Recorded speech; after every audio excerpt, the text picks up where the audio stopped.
प्रिय दोस्तों, आज सुनाते हैं पुरुषोत्तम मास की कथा। अध्याय 10। नारद जी बोले, हे तपोनिधि परम क्रोधी दुर्वासा मुनि ने विचार करके उस कन्या से क्या उपदेश दिया जो आप मुझसे कहिए।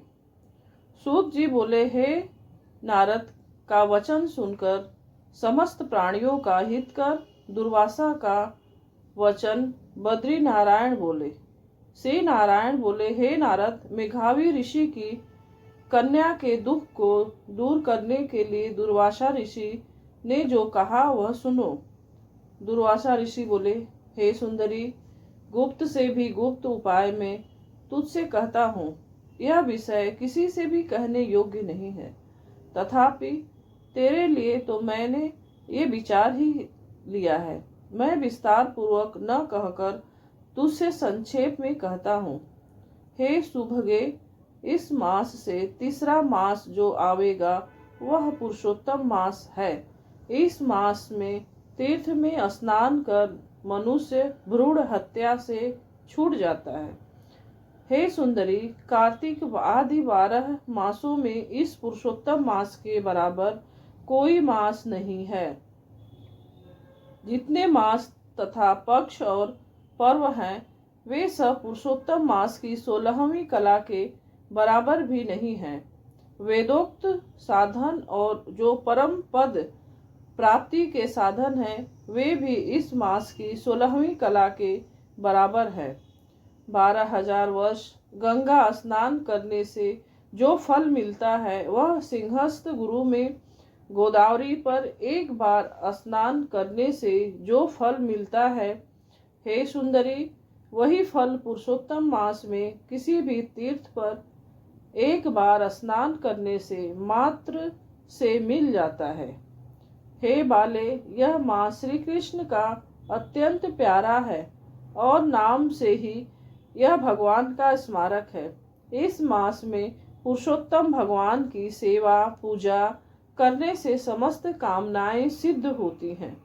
अतः इस पुरुषोत्तम मास का तू शीघ्र ही व्रत कर।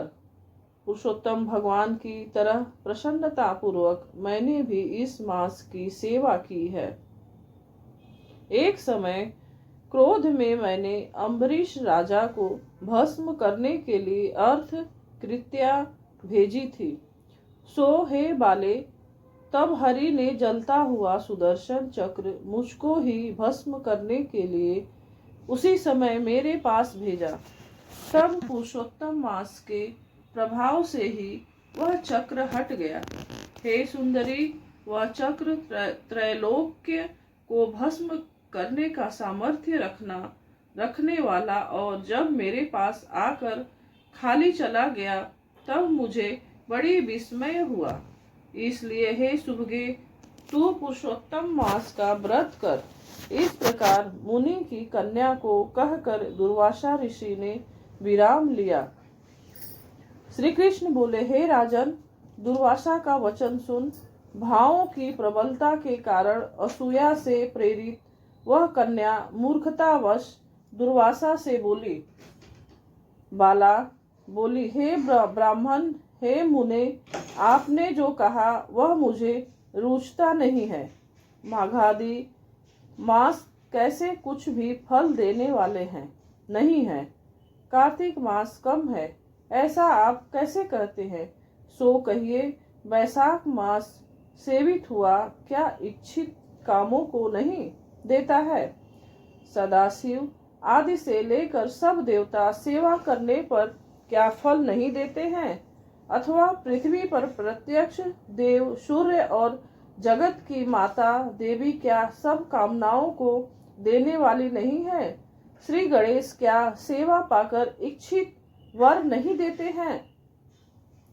व्यतिपात आदि योगों को और सर्व आदि देवताओं को भी सबको उल्लंघन करके पुरुषोत्तम मास की प्रशंसा करते क्या आपको लज्जा नहीं आती है? यह मास बड़ा मलिन और सब कर्मों में निंदित है। हे मुने, इस रवि की संक्रांति से रहित मास को आप श्रेष्ठ कैसे कह सकते हैं? सब दुखों को छुड़ाने वाले परम श्री हरि को मैं जानती हूँ। हे देव, दिन रात श्री हरि का चिंतन करती मैं जानकी पति राम और पार्वती पति शंकर के सिवाय और किसी को नहीं देखती हूँ। हे विपेंद्र, अन्य कोई भी देवता ऐसा नहीं है जो मेरे इस दुख को दूर करे। अतः हे मुने, इन सब फलदाताओं को छोड़कर कैसे इस मलमास की स्तुति आप कर रहे हो। इस प्रकार ब्राह्मण कन्या का कहा हुआ सुनकर दुर्वासा मुनि शरीर से एकदम ज्वलनमान हो गए और नेत्र क्रोध से लाल हो गया। इस प्रकार क्रोध आने पर भी कृपा करके मित्र की कन्या को श्राप नहीं दिया और सोचने लगे कि यह मूर्खा है, हित अहित को नहीं जानती है, अभी बुद्धि इसकी पूर्ण नहीं है, पुरुषोत्तम मास के महात्म्य का विद्वानों को भी पता नहीं है, तो थोड़ी बुद्धि वाले पुरुष और विशेष करके कुमारियों को तो हो ही कहाँ से सकता है।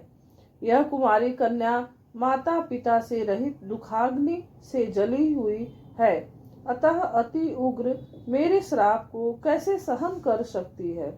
इस प्रकार सोचकर कृपा से मन में उठे क्रोध को शांत किया और स्वस्थ होकर दुर्वासा मुनि उस अति विह्वल कन्या से बोले।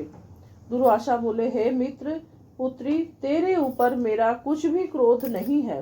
हे निर्भाग्य, तो जो तेरे मन में आवे वैसा ही कर।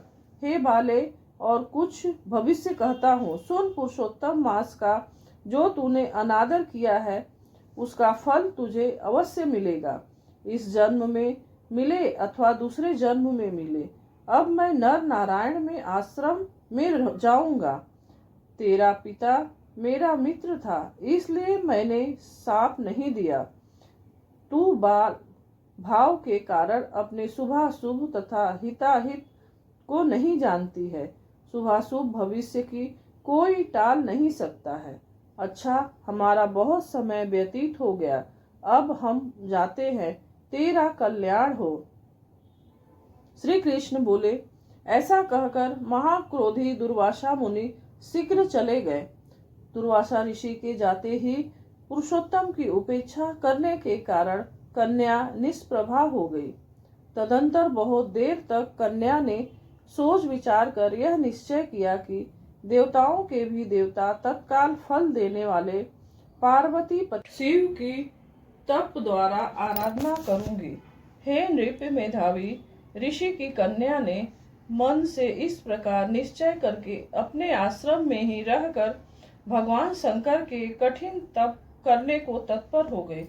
सूत जी बोले, बहुत फलों के द्वारा दाता लक्ष्मीपति को और वैसे ही सावित्री पति ब्रह्मा को छोड़कर एवं दुर्वासा के प्रबल वचन की निंदा कर वह ऋषि कन्या अपने आश्रम में ही अंधक को मारने वाले शंकर की सेवा के लिए तत्पर हो गई।